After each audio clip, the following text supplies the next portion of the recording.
చేస్తున్నారు.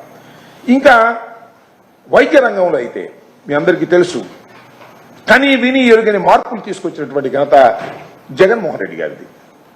వైద్యం ప్రతి వాడికి అందితే వాడి ఖర్చు తగ్గుతుంది.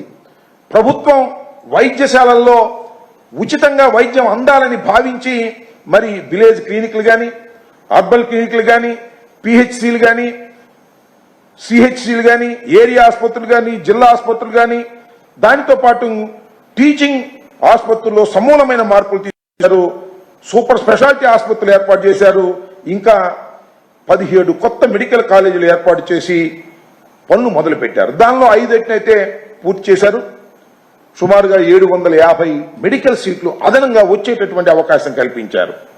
ఈ ఏడాది అయితే ఈ ప్రభుత్వం నిర్వాహకం వల్ల 5 కొత్త కాలేజీలు నిలిచిపోయేటటువంటి పరిస్థితి ఏర్పాటు చేశారు.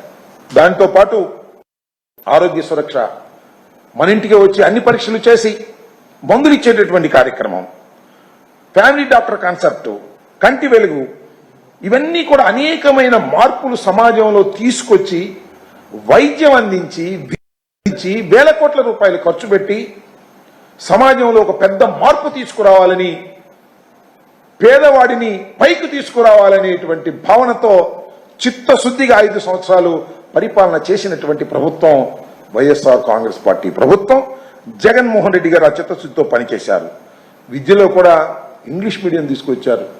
ఎందుకంటే కాంపిటీషన్స్ తట్టుకోవడానికి వరల్డ్ వైడ్ గా మన తెలుగు వారు వెళ్లాలనేటువంటి ఉద్దేశంతో వెళ్తే చివరికి టోఫిల్ శిక్షణను కూడా తీసుకొస్తే ఆ టోఫిల్ శిక్షణ కూడా రద్దు చేసేటటువంటి పరిస్థితి.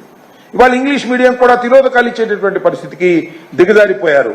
కాబట్టి ఇలా ప్రతి పథకాన్ని నీరు కార్చేసి ఆయన ఇచ్చిన హామీలను మాత్రం నిలబెట్టలేనటువంటి పరిస్థితికి చంద్రబాబు నాయుడు గారు దిగజారిపోయేటటువంటి కార్యక్రమం చేసి